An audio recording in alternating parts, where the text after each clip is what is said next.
Vamos a revisar hoy entonces algunas cosas sobre am, JavaScript. Algunos me habían pedido que hiciéramos alguna revisión de eso, así que voy a- a dedicarle esta hora a esa parte. Eh,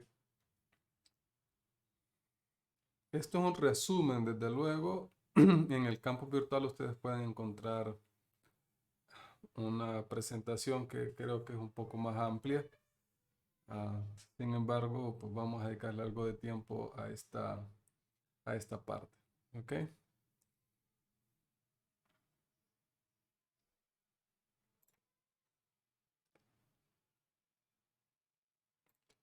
Vamos a iniciar con esta parte de JavaScript. En la clase previa nosotros hablábamos y discutimos bastante sobre qué era JavaScript. Revisamos algunos conceptos fundamentales del lenguaje, qué cosas se pueden hacer, todas lo poderoso que es el lenguaje y que eso debió habernos abierto las posibilidades mentales de todo lo que podríamos incorporar y cómo facilita JavaScript crear un documento web o un sitio web que sea dinámico. Habíamos empezado diciendo que este lenguaje lo podemos ejecutar en el navegador o en un servidor, en el lado del servidor.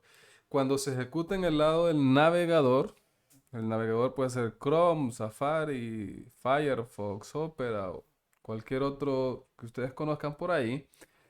A eso nosotros le llamamos front-end, que es la parte de enfrente, y repito, eso se ejecuta en el lado del cliente.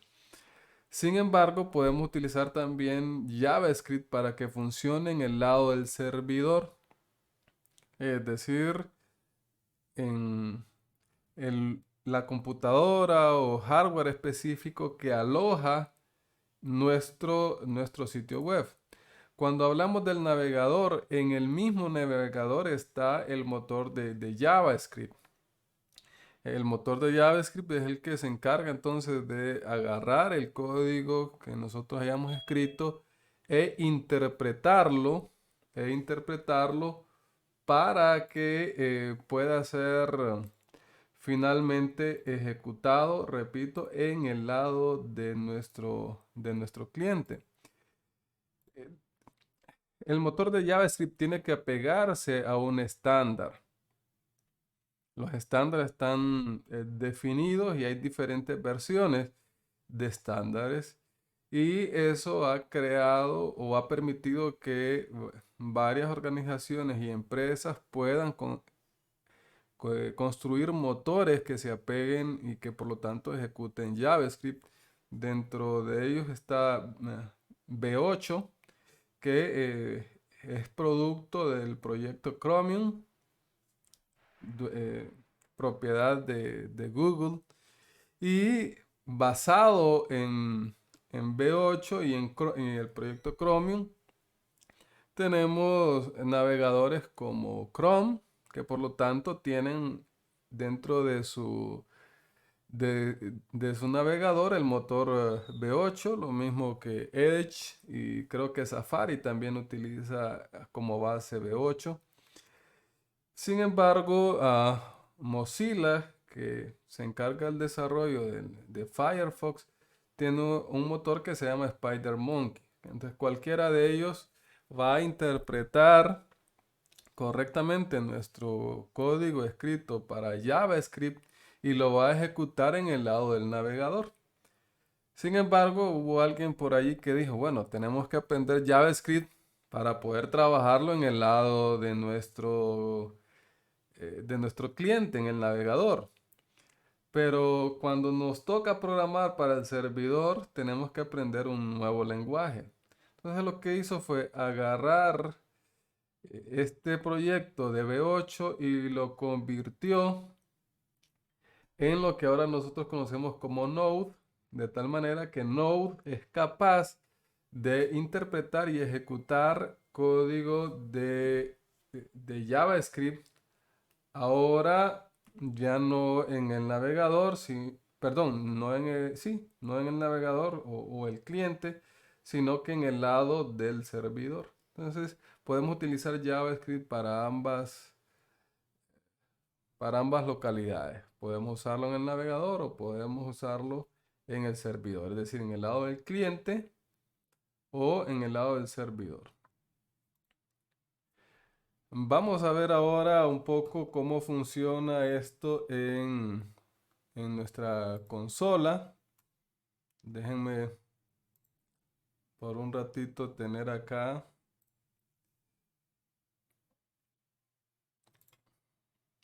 Entonces por acá tengo, vean que es un documento en blanco completamente, no tiene absolutamente nada.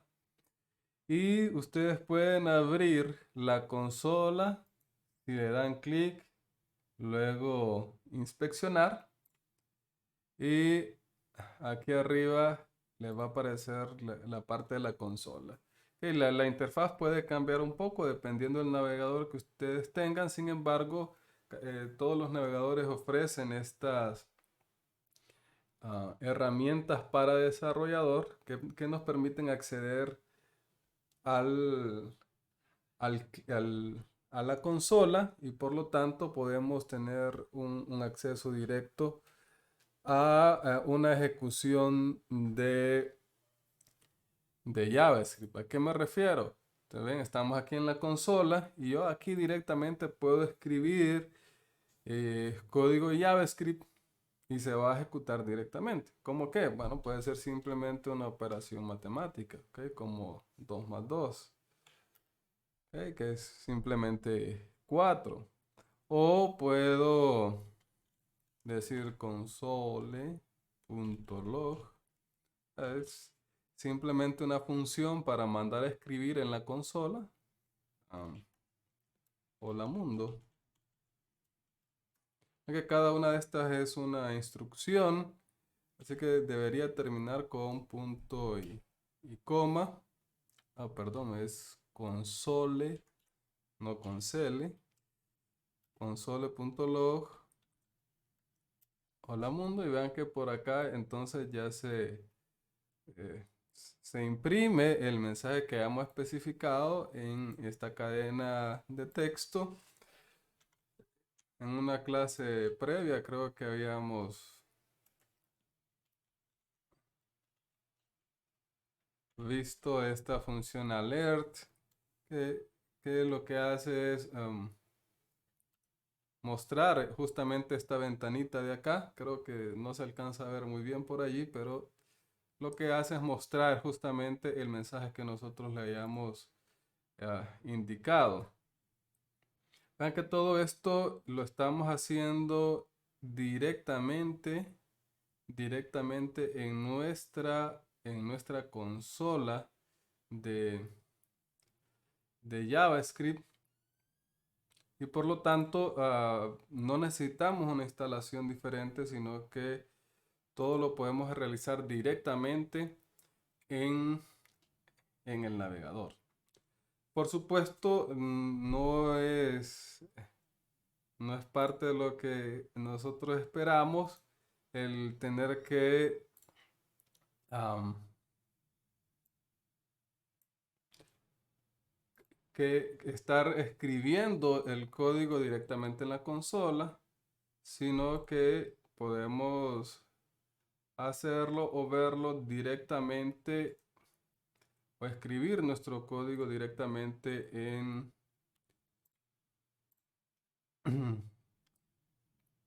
en el documento HTML. Entonces vamos a mostrar por aquí, voy a limpiar la consola y por acá tengo un documento HTML que está en limpio y vamos a completar, voy a colapsar esto y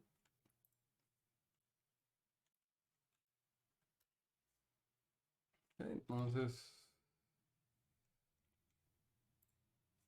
voy a agregar por acá simplemente un H1 para que haya algo que mostrar. Y vamos a decir por acá simplemente hola mundo. Como habíamos discutido, entonces JavaScript tiene que aparecer dentro de una etiqueta script por acá, y la mejor ubicación para tener el código JavaScript es al final del documento. Vean, debería ser lo último que aparezca dentro de nuestro cuerpo. Una de las razones es porque el navegador va a agarrar este documento y va a empezar a trabajarlo, a procesarlo de arriba hacia abajo. Entonces, si yo tengo el código acá al inicio, se va a perder un poco de tiempo mientras se ejecuta el código JavaScript, y no se va a empezar a mostrar la página, lo que va a dar la sensación al usuario de que nuestra página tarda mucho en cargarse. ¿Ok? Entonces, por eso es una de las razones por las que preferimos que el código script de JavaScript se agregue en la parte final del documento. Eso va a cargar primero la página y después va a ejecutar el código de JavaScript. Otra de las razones es que usted probablemente en el código de JavaScript necesite los elementos del documento, ¿okay? Sus etiquetas y lo que tenga acá de contenido. Y si usted primero ejecuta el script que usted tenga, pues esos componentes HTML no van a estar cargados todavía, y por lo tanto es muy probable que no funcione como usted espera, porque repito, esas etiquetas, esos componentes todavía no van a estar cargados. Por eso preferimos agregarlo aquí al final del documento HTML. Y dentro de esta etiqueta nosotros podemos agregar nuestro código, como vamos a repetir el que ya habíamos escrito, console log, y por acá simplemente hola mundo. Ven que esto no está dentro de ninguna función ni nada por el estilo, por lo que este código simplemente cuando llegue a esta parte se va a ejecutar. Entonces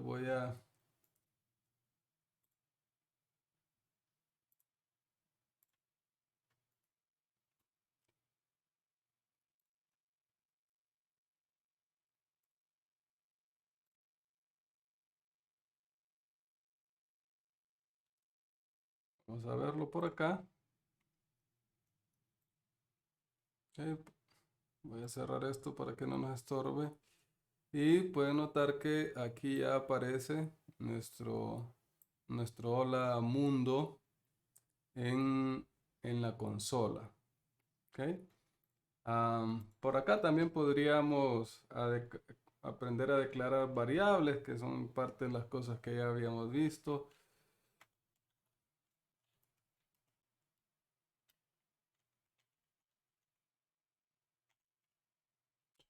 ¿Ok? Y con eso declaré la variable nombre, que tiene un valor de Anastasio. ¿Ok? Y luego yo podría usar esto para escribir algún mensaje como hola, y por aquí concatenarle el nombre. Y pueden ir viendo por acá que tengo este hola Anastasio, declaré la variable y luego la mostré. Como pueden imaginar, a medida que nosotros vamos agregando más elementos de JavaScript a nuestro documento HTML, esto se va a ir haciendo cada vez más grande, y por lo tanto, pues pierde un poco pues, la organización de nuestro código. Al igual que cuando teníamos ya CSS, podemos anexarlo aquí mismo en el documento, pero se nos vuelve un documento muy grande, muy difícil de mantener y muy mal organizado. Entonces con el CSS lo sacamos a un archivo por separado y justamente eso mismo podemos hacer nosotros ya con el, con nuestro script de JavaScript. Podemos agarrar este código y pasarlo a otro documento que nos permita mantenerlo mejor organizado. Entonces vamos a hacer justamente eso. Voy a venir por acá, voy a crear un nuevo archivo, lo voy a guardar de una vez.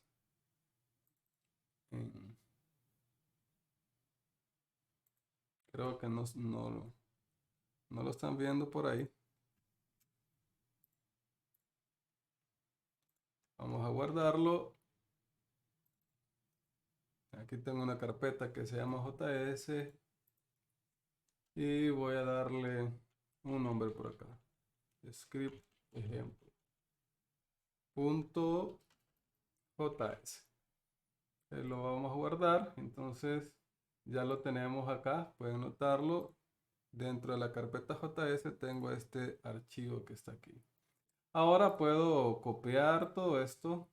Bueno, lo voy a cortar de mejor y lo voy a simplemente pegar en mi nuevo documento. Pueden notar que ya no se está ejecutando, no lo vemos aquí la ejecución en la consola, a pesar de que se está recargando automáticamente, porque lo saqué de mi documento de HTML. Al igual que, bueno, de manera similar, no igual que con el CSS, nosotros entonces tenemos que indicarle a mi documento HTML que utilice el archivo JavaScript que acabo de crear. Para eso utilizo el atributo source, CRC, y le indico la ubicación o la ruta del archivo que yo quiero que utilice. ¿Ok? Entonces ya le indiqué aquí que va a utilizar un archivo JS que está dentro de la carpeta JS y que se llama scriptejemplo.js, que es justamente ese que está aquí. Y pueden notar que por acá al lado ya aparece y podemos estar viendo el, el resultado de la ejecución de nuestro script. Y ahora, por lo tanto, me voy a tratar de concentrar un poco en este archivo. Ya sabemos que está incorporado al documento HTML y que todo lo que yo agregue por aquí se va a ir ejecutando. ¿Ok? Hablemos ahora un poco sobre las variables y las constantes. Como ustedes ya conocen el concepto, no voy a dedicarle, por lo tanto, mucho tiempo. Una variable justamente es un espacio en la memoria al que le podemos asignar un nombre y que tiene asociado también un valor. Y las constantes, pues es similar a una variable, solo que las constantes no pueden cambiar en tiempo de ejecución. Las variables sí las podemos le podemos modificar el valor de acuerdo a las necesidades de nuestro algoritmo. Vamos a declarar un par de variables por acá. ¿Okay? Los comentarios, por cierto, los podemos agregar al igual que con Java. Tenemos el comentario de línea, que sería justamente el que estoy agregando aquí. Y podemos tener comentarios multilínea, que son con pleca asterisco. Y acá podemos agregar muchas líneas de comentario. Acuérdense que comentar el código es una muy buena práctica de programación. Bien. Habíamos mencionado que podemos declarar una variable con la palabra clave var y luego el nombre de la variable. Vamos a Anastasio. ¿Okay? Sin embargo, una mejor forma de hacerlo es con la palabra clave let, ¿ok? Para apegarnos al estándar un poco más nuevo, ¿ok? Aquí me está generando un error porque en la parte de arriba ya había declarado una variable con ese mismo nombre, así que voy a borrarla de aquí arriba. La voy a dejar solamente lo de abajo, ¿ok?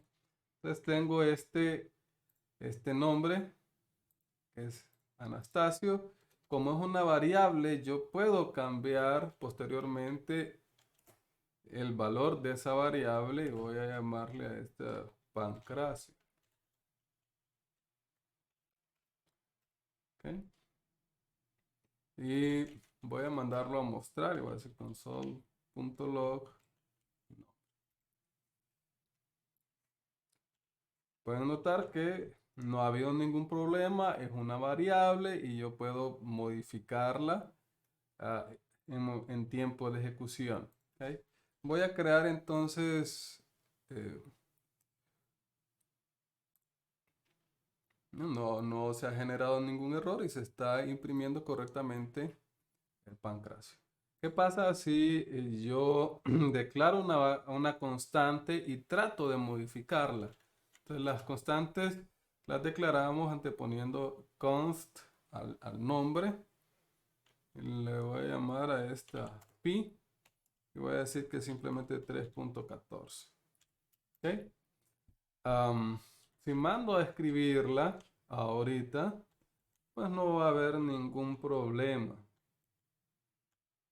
¿Ok? Me indica correctamente que pi vale 3.14.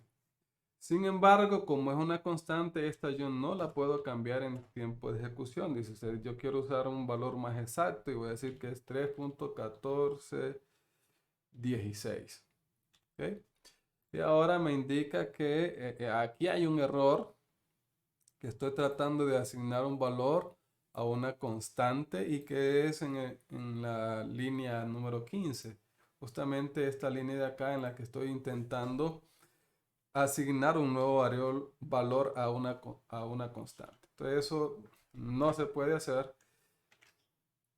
Por lo tanto, mm, necesitamos declarar como constante esos valores que sabemos que son fijos y que no van a cambiar en la ejecución o durante la ejecución de un programa. ¿Ok? Bueno, pero ya vimos por allí los tipos, cómo declaramos una variable, pero no hemos hablado de los tipos. Vean que tenemos por acá una variable, pero no le estoy indicando que es un string, que es un número o qué tipo de dato va a guardar. Eso es porque JavaScript va a asumir que el tipo de dato es el tipo de dato que se le está asignando. Entonces vean que aquí estoy asignando una cadena, entonces él dice, bueno, esta variable es de tipo cadena. En total, nosotros tenemos varios tipos primitivos y tipos por referencia. ¿Ok? En los tipos primitivos, nosotros encontramos las cadenas, como la que acabamos de asignar hace poco, los números, para aquellos valores numéricos. Tenemos también los valores booleanos, que han de comprender que solo pueden ser verdaderos o falsos. El tipo indefinido, que es el valor por defecto, si usted no asigna ningún tipo de valor a una variable, pues el tipo va a ser simplemente indefinido. Y por último, tenemos el tipo de dato nulo o null, que ustedes claramente ya conocen también para qué se utiliza. Ok, entonces veamos aquí un poco los tipos que tenemos. Vean que tenemos el nombre, es Pancracio. Si yo utilizo el operador type of, bueno, la traducción sería cuál es el tipo de, en este caso digamos nombre, me dice justamente que es un string porque lo que le asigné, vea, a nombre fue una cadena. ¿Ok? Si yo declaro otro número, por ejemplo, voy a agregarlo aquí en la parte de abajo. Le voy a decir let salario igual a 12.000.00. Entonces declaro una nueva variable.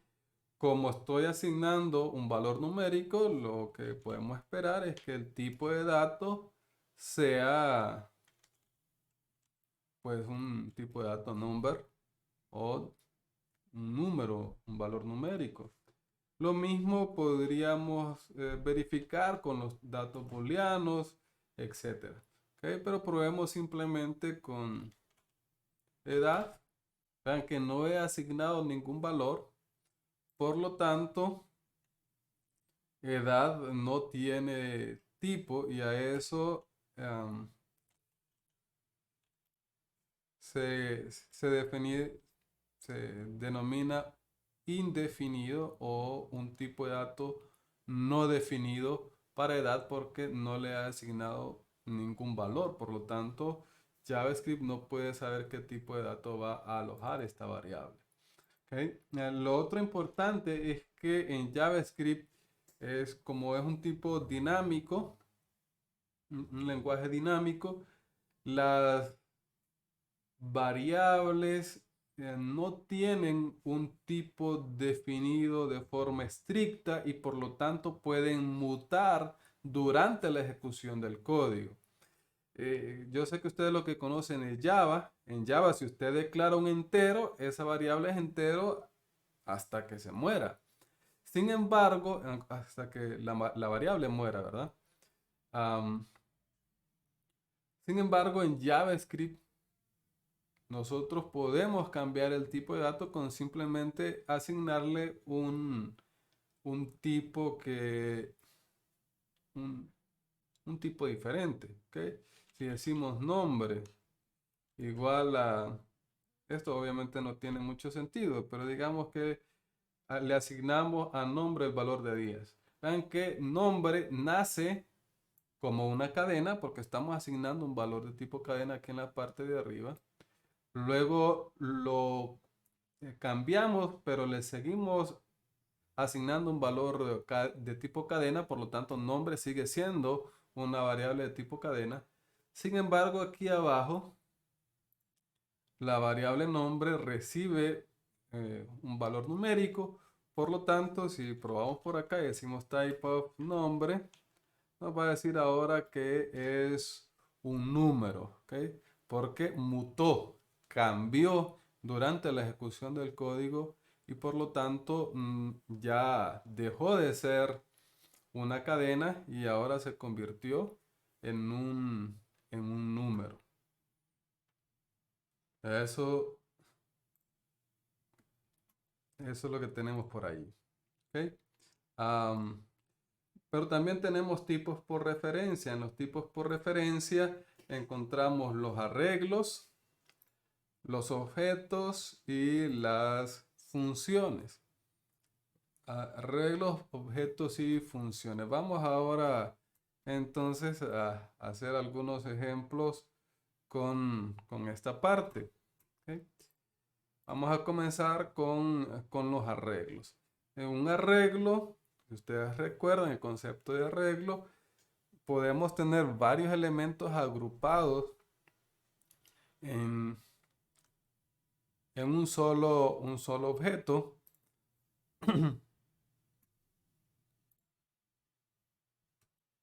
Okay, voy a compactar este código que tengo aquí para que podamos reutilizar el espacio de abajo. Vamos a comentar que aquí son los arreglos. Okay, con un arreglo simplemente vamos a decir let Y ahora vamos a llamarle aquí carreras. ¿Ok? Y dentro de corchetes usted define los elementos que van a componer este arreglo. Le vamos a decir que es informática. ¿Ok? Agro y enfermería, ¿no? Esas tres que fueron las que, con las que inició el centro de UNATEC Danlí. Si mandamos a mostrar en la consola nuestro arreglo carreras, pueden notar aquí que tengo los tres elementos que componen. Si lo expandimos, vemos que el elemento 0 es informática, el elemento 1 es agro y el elemento 2 es enfermería. Los índices comienzan con 0 y van hasta n-1, donde n es la cantidad de elementos del arreglo. Aunque me indica por acá también que el tamaño o la longitud es 3, eso implica que hay 3 elementos durante este arreglo. Entonces, ¿cómo podemos acceder a los elementos del arreglo? Pues con el operador indicamos el índice y vean que accedemos directamente a ese elemento. El elemento 1, que sería agro, etcétera. ¿Okay? No solo para lectura, sino que también para modificación podemos utilizar lo mismo y podemos decir carreras 1 igual a 10. Lo estoy haciendo así, um, solo para mostrarles que mientras en otros lenguajes que son estrictos como Java, un arreglo solo puede tener elementos del mismo tipo. Sin embargo, en JavaScript podemos tener elementos de diferente tipo dentro del mismo arreglo. Vean, tengo informática, que es cadena, luego tengo un número y luego otra cadena dentro del mismo, am, dentro del mismo arreglo. También puedo lograr agregar elementos al arreglo. Entonces hasta ahora tengo tres elementos que van del 0 al 2. ¿Qué ocurre si yo digo carreras 3 igual a, bueno, agreguemos al técnico en café, llamémoslo así, ¿verdad? Técnico en café, aunque ese no es el nombre real de la carrera. Pueden ver que ahora la longitud del arreglo cambió y ahora voy de 0 hasta 3 porque anexé un nuevo elemento. ¿Cómo puedo acceder o saber cuántos elementos hay? Pues ya veo que existe esta propiedad que se llama length. Es decir, simplemente pido la longitud. Me va a mostrar que la longitud es 4 porque tiene 4 elementos este arreglo. ¿Ok? Hablemos ahora de otro tipo de datos por referencia que son los objetos. En los objetos nosotros podemos tener conjuntos de elementos, solo que ahora los organizamos como un par clave-valor y podemos acceder a ellos a través de la clave. Vamos a realizar algo por acá para mostrar el funcionamiento de esto. Ok, voy a colapsar esto. Ok. Y voy a decir ahora let estudiante igual a, y ven que no voy a usar corchete, sino que llaves. Ok.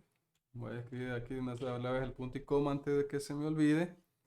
Y el estudiante tiene varios elementos, ¿ok? Como el nombre, indicamos 2 puntos y pasamos el valor del nombre, que en este caso digamos que se llame eh, Alan. No sé si hay algún Alan por aquí. ¿Ok? Digamos que tiene edad 20 y que tiene promedio.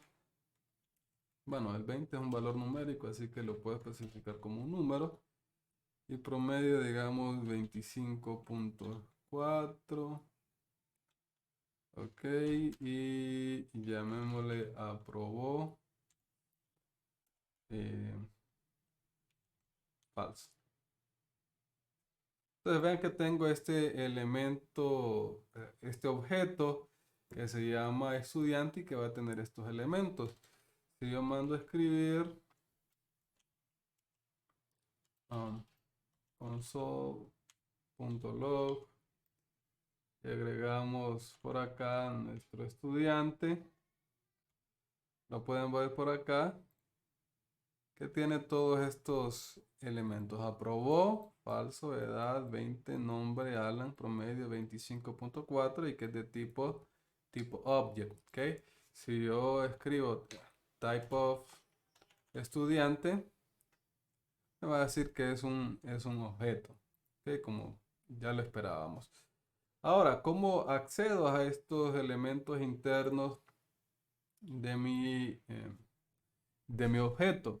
Pues podemos hacerlo de dos formas. Podemos utilizar una notación de punto. Podemos decir estudiante.nombre. ¿Ok? Y vean que me indica por acá el nombre que le haya entregado al estudiante. O puedo también acceder con utilizando los corchetes. ¿Ok? Y dentro de comillas, el nombre de la propiedad a la que quiero acceder, aunque el resultado sigue siendo exactamente el mismo. Yo puedo modificar también un valor con cualquiera de los dos métodos. Entonces voy a decir que ahora no se va a llamar Alan, sino que se va a llamar José.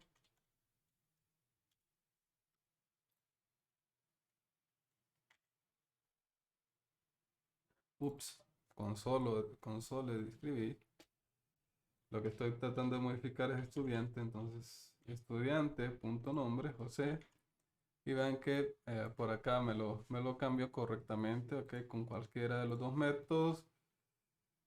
Si yo quiero hacer la modificación de el nombre, pues simplemente se lo indico también y digo que es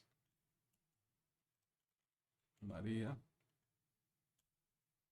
Ok, pueden notar que el cambio se efectuó correctamente porque lo que me está imprimiendo finalmente es el último valor que sería este. Ok.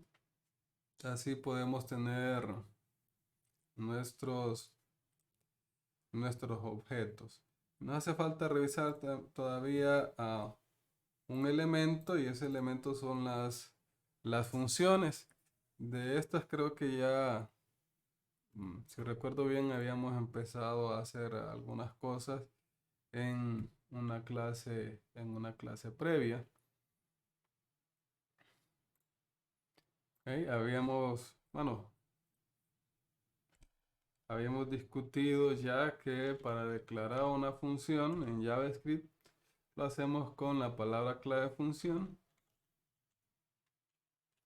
el nombre de la función y por último pues el cuerpo, ¿no? Dentro de paréntesis nosotros podemos escribir los parámetros formales que va a necesitar la función esta para poder funcionar. ¿Ok? Entonces por ahora simplemente vamos a decir console.log hola. ¿Ok? Pueden notar que nada pasa por acá porque he declarado la función, pero no la he ejecutado. La ejecución puede ser una ejecución directa. Yo puedo decir ejecútese ahorita, ok, y saludo y ahí está mi hola, ¿no? O puede responder a un evento en el navegador. Yo puedo agregar por acá un botón, ok, y decir que, no sé, le voy a llamar clic. Y indicarle que en el caso de que se haga clic sobre el botón, se ejecute una función. La función se llama saludo, entonces decirle saludo.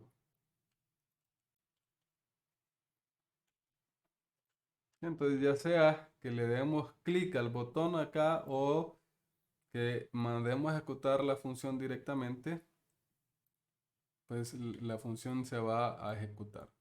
Las funciones pueden recibir parámetros, por ejemplo, nombre, si quisiéramos aquí concatenar a quién estamos saludando. ¿Ok? Vean que se concatenó acá a indefinido porque, como les había mencionado, el valor por defecto de una variable es indefinido. Estoy utilizando la variable, pero no le estoy pasando ningún valor por acá, no estoy pasando el argumento.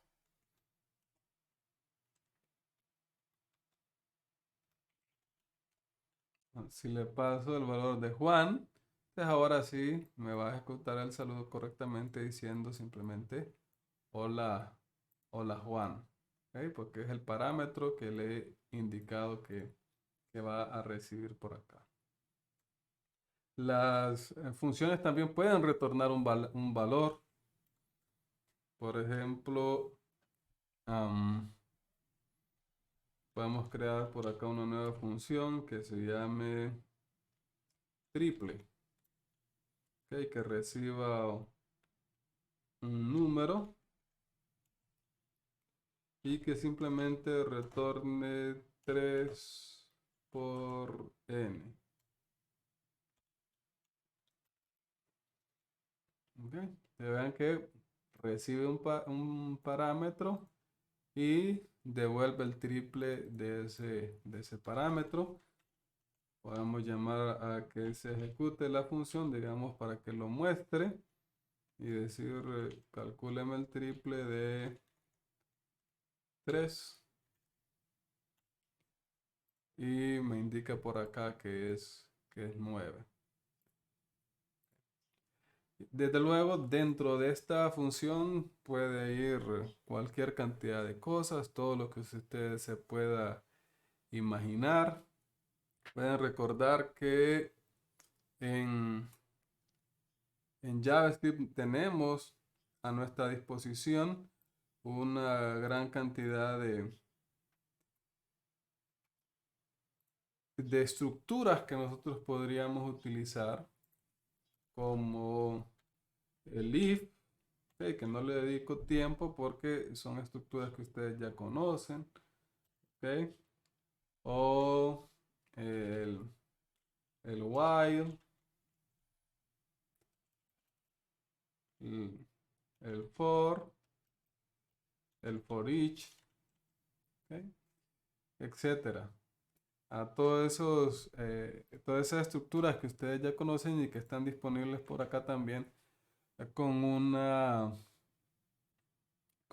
sintaxis muy similar. Así que si quieren verlo con mayor detenimiento, en la presentación que está en el campus, ahí hay un poco más sobre estas estructuras. Y con eso que tienen, esas herramientas que tienen, pues ya pueden hacer pues todo lo que ustedes quisieran. Desde una simple validación hasta un juego, una aplicación que sea completamente dinámica y que aparezca o se ejecute solamente en el navegador sin necesitar mayores, ah, otra, otra cosa más.